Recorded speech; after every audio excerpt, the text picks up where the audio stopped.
Good morning. So we continue to look at this book of Deuteronomy. And we find that Moses, when he writes this book, is very quick to show to the people what we would accept as being the Ten Commandments. And he's quite willing to admit that he had problems as well, and he smashed the first tablets. Can you imagine God writing on the tablets of stone? Actually writing, carving out, first of all, 2 tablets of stone, then writing the commandments himself, God writing them on the tablets. And Moses getting so angry that he actually smashed the tablets. This is Moses saying to the people, now this is how I failed. You see, we all fail, but this is how I failed. He's quite willing to admit it. But then also telling him in this book how God said to him, right, you smashed those tablets, now carve me 2 more exactly the same. And going back up on the mountain, God wrote the 10 Commandments again. It is not Moses chiseling them. God wrote these 10 Commandments. So as we read these 10 Commandments, we realize how important they were. I remember when I was writing out the book of Deuteronomy, I thought, for goodness sake, this wasn't Moses having a talk with God and then setting down some 10 good ideas. This was God himself writing on these tables of stone and saying, this is going to be the foundation of your lives. But as well as that, Moses, knowing his own failings and knowing the failings of the people, says, there will come a time, he said, when you will actually turn away from God. You'll come a time when you'll turn away from God. You'll do things that God doesn't want done. And God will have to train you. He will have to teach you. Some time ago, I was going through the book of the prophet Isaiah.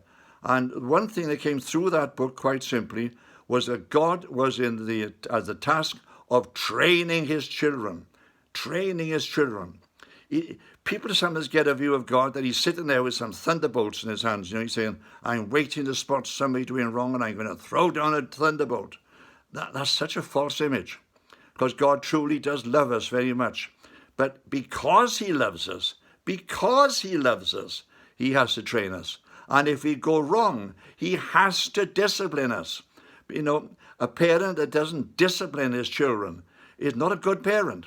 A parent who says to children, do what you like. Do what you like. Eat your meals whenever you want to eat them. Wash whenever you want to wash. Do your teeth whenever you want to do your teeth. Don't worry. If you don't want to get up in the morning and go to school, stay in bed. You don't have to. What a parent that would be. Absolutely useless. But everyone who is a parent knows that, children say no a lot quicker than they say yes. I want you to do this. No. Well, we have to stop here. We have to make sure the child is doing it.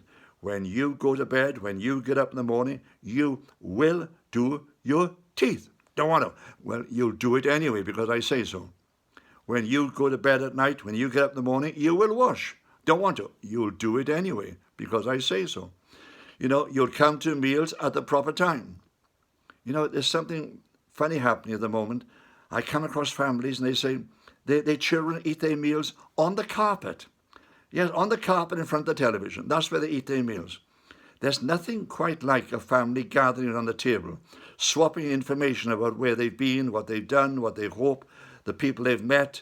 Yes, sometimes amusing, sometimes sad, or the events of the day or the week. It's good to get together and share in this way, because children will learn as they listen to their parents sharing what is happening in their lives. And the parents will become more aware of what is affecting their children as they listen to them as well. Well, you see, God does the same thing with us. He wants to train us.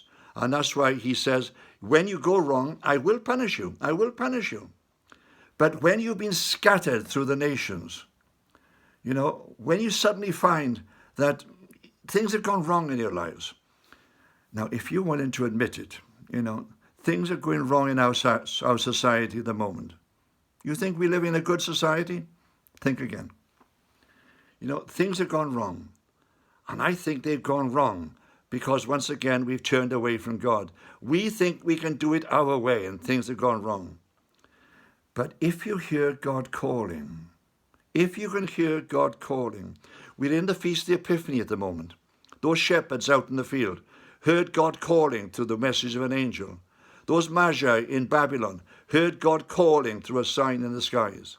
if you hear God calling, I've come across so many people lately who feel that God is calling them and they can't understand why. Well, God is calling his people back into a relationship with himself.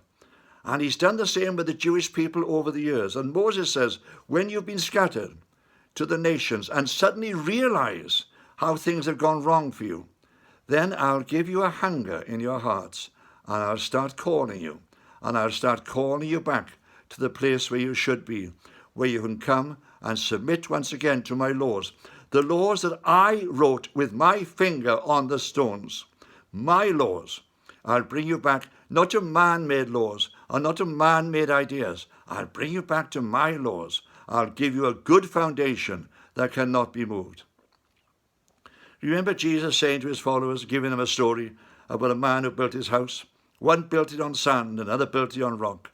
And a flood came, destroyed the foundations of the one built on sand, and it collapsed. But the one built on rock, that lasted.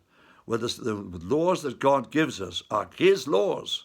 And the words he gives us are his words. And the instructions he gives us are his instructions. Go back again. Do you feel God calling? Then go back into the word of God again. Start reading, start thinking, start praying. Start with the New Testament. Start with something simple.